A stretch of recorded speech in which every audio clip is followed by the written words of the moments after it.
आज हम बात करने वाले हैं इस सरजमीन की जो सदियों से तनाज़ात, साजिशों और लड़ाइयों का मरकज बनी हुई है, इसराइल, जिसको सबसे पहले तो मैं एक मुल्क ही नहीं मानता, क्योंकि सारी दुनिया ही ये जानती है कि यहाँ कभी मुसलमानों का राज था। वो हंसी खुशी जिंदगी गुजार रहे थे। 19वीं सदी तक यहाँ सिर्फ 25,000 यहूदी थे और मुसलमानों की तादाद लाखों में थी। फिर कौन वो लोग थे जिन्होंने इतनी बड़ी नाइंसाफी की और इतनी ज्यादा अक्सरियत होने के बावजूद भी चुन चुन कर ऐसी जमीन यहूदियों को उनकी औकात से भी ज्यादा दी, जो आज पूरी दुनिया में सबसे ज्यादा अहम समझी जाती है। इसराइल को मुल्क बनने में 2000 साल लग गए, लेकिन आज उनकी मिलिट्री स्ट्रेंथ दुनिया में 20th रैंक पर आती है। इतने कम वक्त में आखिर कैसे? वक्त था यहूदियों को बदतर टॉर्चर किया जा रहा था। हिटलर और उसकी आर्मी उन्हें चुन चुन कर जहरीले गैस चेम्बर्स में झोंक कर मार रही थी। इतनी पुरानी और इतनी दर्दनाक हिस्ट्री होने के बावजूद ये लोग आज इतने एडवांस कैसे हो गए हैं? आज की ये वीडियो आपको यहूदियों की साजिश और फलस्तीन के लोगों और यहाँ की सरजमीन से की जाने वाली सारी नाइंसाफी की कहानी सुनाएगी और आपको ये भी दिखाएगी कि ये नाजायज यहूदी रियासत कैसे बनी। तो इसीलिए इस वीडियो को आखिर तक लाजमी देखिएगा और अभी से इस वीडियो को लाइक कर दें और अपने चैनल शायान इन्फो टीवी को सब्सक्राइब भी लाजमी कर दें। तो चलें वीडियो शुरू करते हैं। फलस्तीन की कहानी 150 साल से ज्यादा पुरानी है, जहां हर पत्थर की तारीख, हर गली की दास्तानें खून, गद्दारी और ख्वाबों से भरी पड़ी हैं। 19वीं सदी के आखिर तक ये इलाका उस्मानी सल्तनत का हिस्सा था। तीनों बड़े मज़ाहिब, मुसलमान, यहूदी और ईसाई के लिए ये जगह इंतहाई मुक़द्दस रही है, क्योंकि यहाँ उनकी पूरी तारीख, सकाफत और कदीम मुक़द्दस मकामात मौजूद हैं। 1878 में उस्मानी दौर की मरदमशुमारी बताती है कि वहाँ तकरीबन 87% मुसलमान, 9% ईसाई और सिर्फ 4% यहूदी आबाद थे। इस जमाने में दुनिया भर में यहूदियों के साथ बहुत बड़ा सुलूक हो रहा था, मगर उस्मानी इलाकों में उनकी हालत निस्बतन बेहतर थी।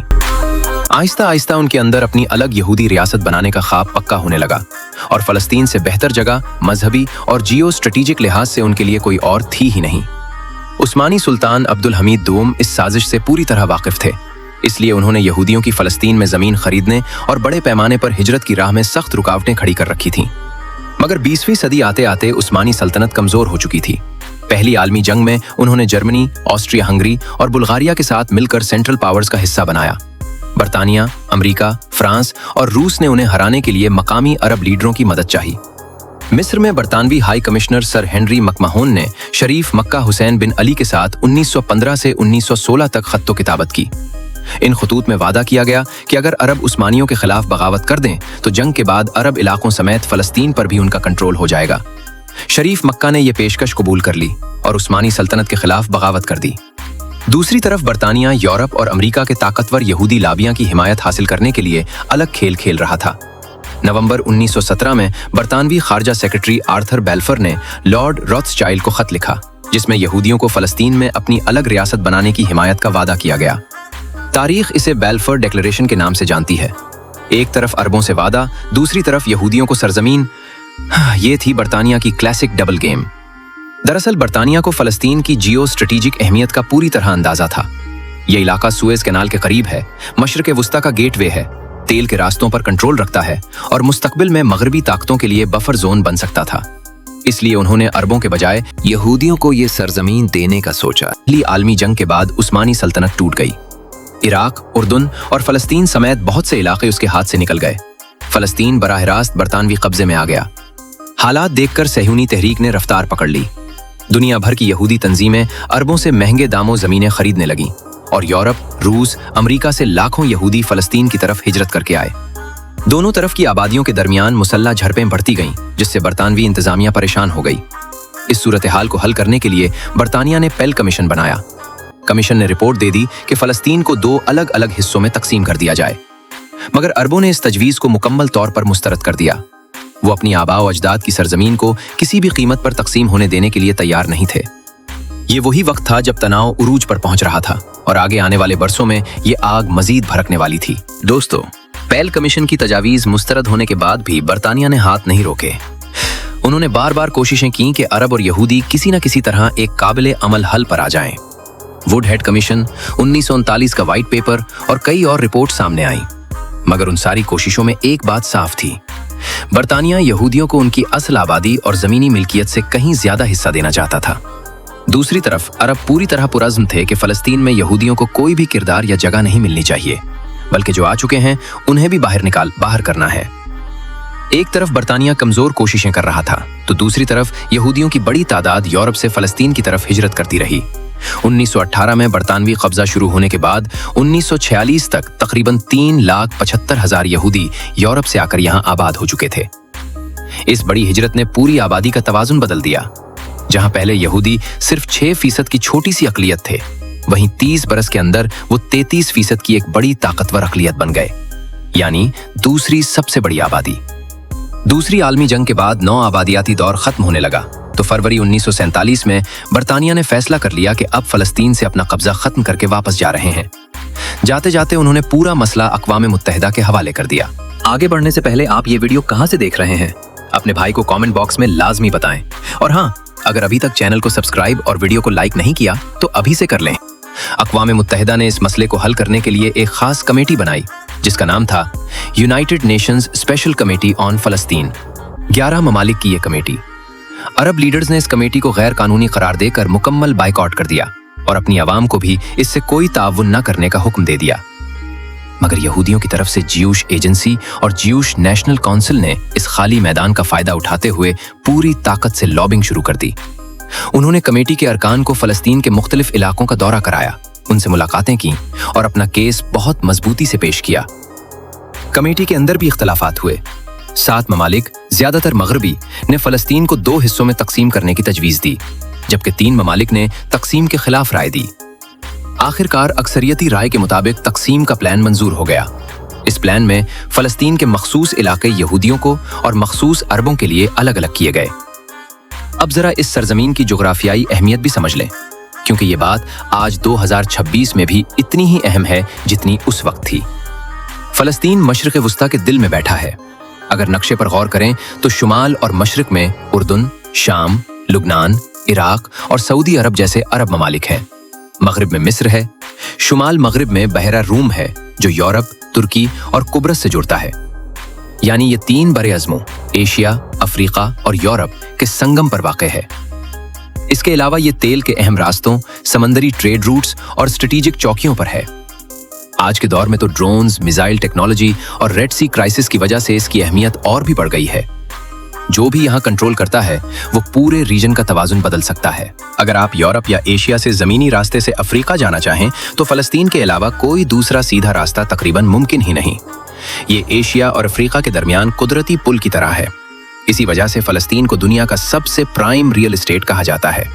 मगर बात यहाँ खत्म नहीं होती। जुनूब में इसकी छोटी सी दुम खलीज अकबा से मिलती है। खलीज अकबा के मशरिक में सऊदी अरब है और मगरिब में मिस्र का बेइंतहा सहरा, सहराए सीना, जो सोएज किनाल तक फैला हुआ है। आगे बढ़ें तो बहरा अहमर यानी रेड सी है। दिलचस्प बात यह है कि फलस्तीन और मिस्र ही वो 2 जगह हैं जहां बहरा रूम और बहरा अहमर दोनों करीब आते हैं। एशिया और यूरोप के दरमियान सारी बड़ी समंदरी तिजारत पहले रेड सी से आती है, फिर सोएज किनाल क्रॉस करके बहरा रूम में दाखिल हो जाती है। दुनिया की बहरी तिजारत की रीढ़ की हड्डी समझी जाने वाली नहर सोएज फलस्तीन से सिर्फ 200 किलोमीटर के फासले पर है।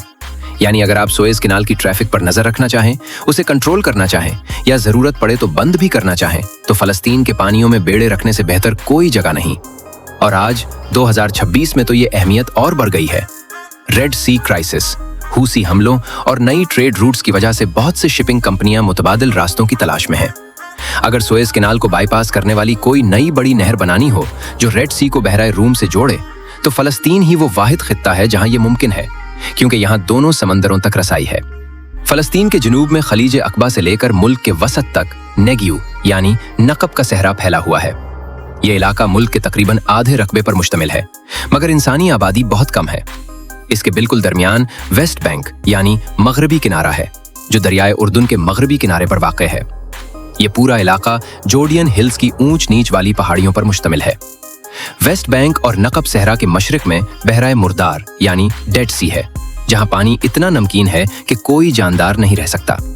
फलस्तीन के मशरिक में दरियाए उर्दुन बहता है, जो उर्दुन के साथ मशरकी सरहद भी बनाता है।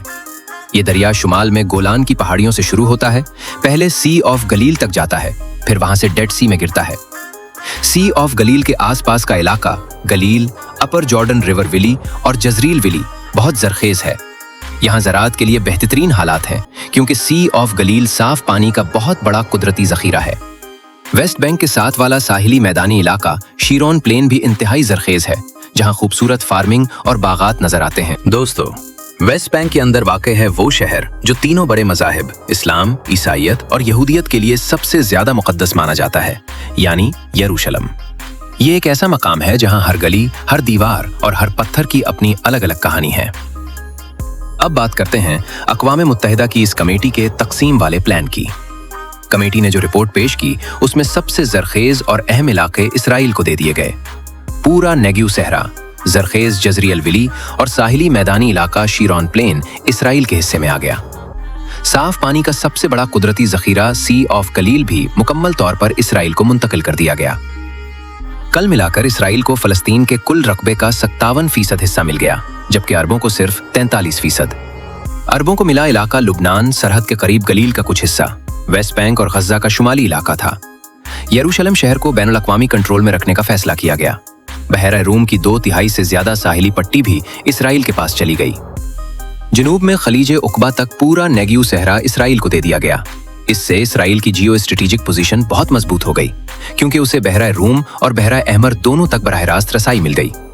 साहिली मैदानी जरखेज इलाका शीरोन प्लेन के मिल जाने से उसकी ज़रई ज़रूरियात भी बहुत हद तक पूर हो गईं। ये मैदानी इलाके समुंदर के बिल्कुल किनारे होने की वजह से सनत, तिजारत और बंदरगाहों के लिए भी बेहतरीन थे। समुद्री रास्तों से जुड़े होने की वजह से यहाँ कारोबार और मईशत को बढ़ाने के बेपनाह मौके थे। अक़वाम मुत्तहिदा की कमेटी का तक़सीम वाला प्लान हकीकत में बहुत गैर माकूल और ज़मीनी हक़ाइक़ से दूर था। इससे साफ लग रहा था कि नक्शा बनाते वक्त कमेटी का झुकाव एक तरफ था। यहूदी इस वक्त सिर्फ 33% आबादी थे और उनके पास कुल ज़मीन का सिर्फ 7% हिस्सा था। फिर भी उन्हें 57% इलाका दे दिया गया। ये बात आज भी समझ से बालातर लगती है। अब जरा उन नक्शों की बात करते हैं जो इस वक्त अक़वाम मुत्तहिदा में पेश किए गए थे। एक नक्शे में फ़लस्तीन के मुख्तलिफ अज़ला में यहूदी और अरब आबादी का तनासुब दिखाया गया था। दूसरे में ज़मीन की मिल्कियत का, जहाँ यहूदियों को नीला रंग दिया गया था, फ़लस्तीनियों को नारंगी और सरकारी या दीगर ज़मीनों को सरमई। बीच में तक़सीम का हतमी नक्शा भी था, जहाँ नीले में इसराइल वाला हिस्सा और हल्के पीले में अरब वाला हिस्सा। अगर आबादी वाला नक्शा देखें तो सिर्फ जाफा ज़िला में यहूदी अक्सरियत में थे, वो भी 71%। बाकी किसी भी ज़िला में उनकी अक्सरियत नहीं थी।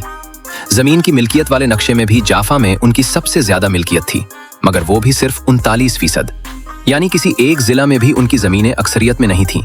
मगर फिर भी जिन इलाकों में यहूदी आबादी और मिल्कियत दोनों अक़लियत में थीं, वो भी इसराइल को दे दिए गए। साफ पानी का सबसे बड़ा ज़ख़ीरा सी ऑफ गलील और उसके आसपास का पूरा इलाका उन्हें दे दिया गया, चाहे वहां उनकी आबादी या मिल्कियत कितनी ही कम क्यों ना हो। जुनूब का नेगेव सहरा भी उनके हिस्से में डाल दिया गया, ताकि बहरा रूम और बहरा अहमर दोनों तक आसान रसाई हो जाए। हालांकि वहां यहूदी आबादी 1% से भी कम थी और 99% फ़लस्तीनी अरब ही आबाद थे। अक़वाम मुत्तहिदा ने यह तक़सीम वाली रिपोर्ट जनरल असेंबली में रेजोल्यूशन 181 की शक्ल में पेश की। इस वक्त के रूल्स के मुताबिक इसे मंजूर होने के लिए 2/3 अक्सरियत दरकार थी। तकरीबन तमाम मगरबी ममालिक इसके हक में थे, जबकि मुस्लिम ममालिक इसके सख्त खिलाफ। आखिरकार मगरबी ताकतों की सफारतकारी और दबाव से ये पास हो गया।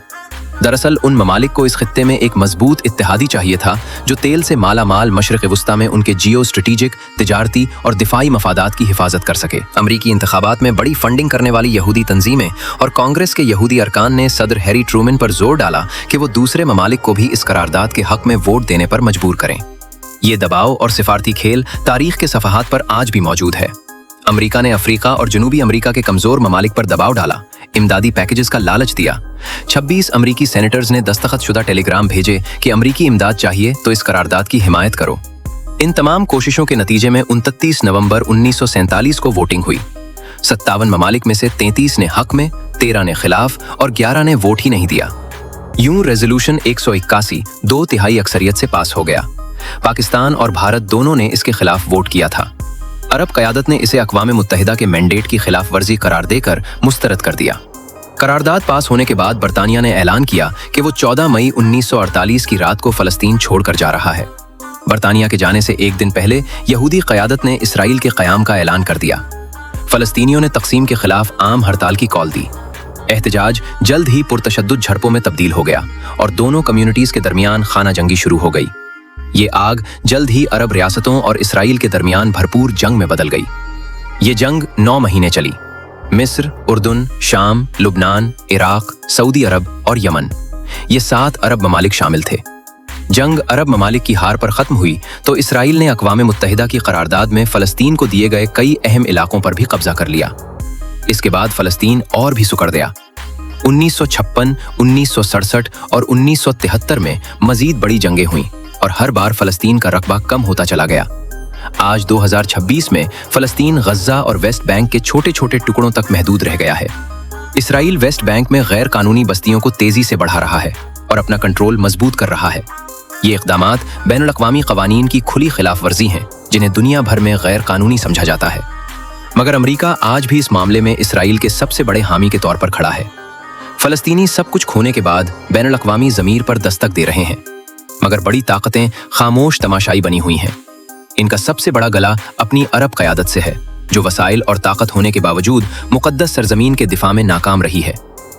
आज भी ये जिद्दोजहद जारी है। नई नस्ल नई हिकमत अमलियों और नई उम्मीदों के साथ लड़ रही है। मगर एक बात और है जिसका अक्सर चर्चा होता रहता है। दुनिया यहूदियों को बहुत ज़हीन और स्मार्ट समझती है। कुछ रिसर्चर्स का कहना है कि उनका औसत IQ दूसरों से तकरीबन 50% ज़्यादा है। इसी वजह से उनकी आबादी दुनिया की 1% से भी कम होने के बावजूद नोबेल प्राइज जीतने वालों में 20% हिस्सा उनका है। किताबें कहती हैं कि ये सब उनकी तारीख, कल्चर और तालीम पर जोर देने की वजह से है। दूसरे टेम्पल के बाद उन्होंने नॉलेज और स्किल्स पर बहुत फोकस किया, जो उनके लिए गेम चेंजर साबित हुआ। आज इजराइल में iron dome, trophy system, F-35, cyber security और ड्रोन टेक्नोलॉजी जैसी जदीद इजादात इसी का नतीजा है। अल्बर्ट आइंस्टाइन, फ्रांस काफ्का जैसे लोगों ने भी अपनी जहानत से दुनिया को मुतासिर किया। लेकिन भाई, मैं एक मुसलमान की हैसियत से ये जरूर कहूंगा कि हमारी तारीख भी ऐसी ही शानदार है। अगर आज यहूदी साइंस और टेक्नोलॉजी में आगे हैं, तो हम मुसलमान भी पीछे नहीं रहे। हमारे पास अल-ख़वारिज़मी, इब्न सीना, इब्न अल-हैसम, जाबिर बिन हय्यान, अर-राज़ी और मिर्ज़ा गालिब जैसे सैकड़ों नाम हैं जिन्होंने रियाजी, तिब, फल्कियात, केमिस्ट्री और ऑप्टिक्स जैसी शोबों में ऐसे इनकलाब बर्पा किए कि आज भी मगरबी साइंस इन्हीं की बुनियाद पर चल रही है। अगर हम दोबारा अपने दीन, तारीख और कल्चर के मुताबिक तालीम, साइंस और जिद्दत पर पूरी तवज्जो दें, तो इंशाअल्लाह हम भी बहुत आगे जा सकते हैं, बल्कि जा सकते हैं तो बहुत दूर तक। दोस्तों, तो ये थी फ़लस्तीन की 150 साला दर्द भरी दास्तान। आज हमने आपको सल्तनत उस्मानिया के ज़माने से लेकर बैलफोर डिक्लेरेशन, डबल गेम, पेल कमीशन, अक़वाम मुत्तहिदा की तक़सीम, नक्शों की हकीकत, जियो स्ट्रेटेजिक अहमियत, पानी और ज़रख़ेज़ ज़मीनों की तक़सीम, 1948 की जंग और आज तक के हालात तक सब कुछ तफसील से दिखाया। अगर वीडियो पसंद आई हो तो लाइक कर दो, दोस्तों के साथ शेयर ज़रूर करना और चैनल को सब्सक्राइब करके बेल आइकन दबा लो ताकि अगली वीडियोज़ भी आप तक पहुँचती रहें। हक़ की आवाज़ बुलंद रहेगी। अल्लाह हाफ़िज़। मुलाकात होगी अगली वीडियो में इंशाअल्लाह।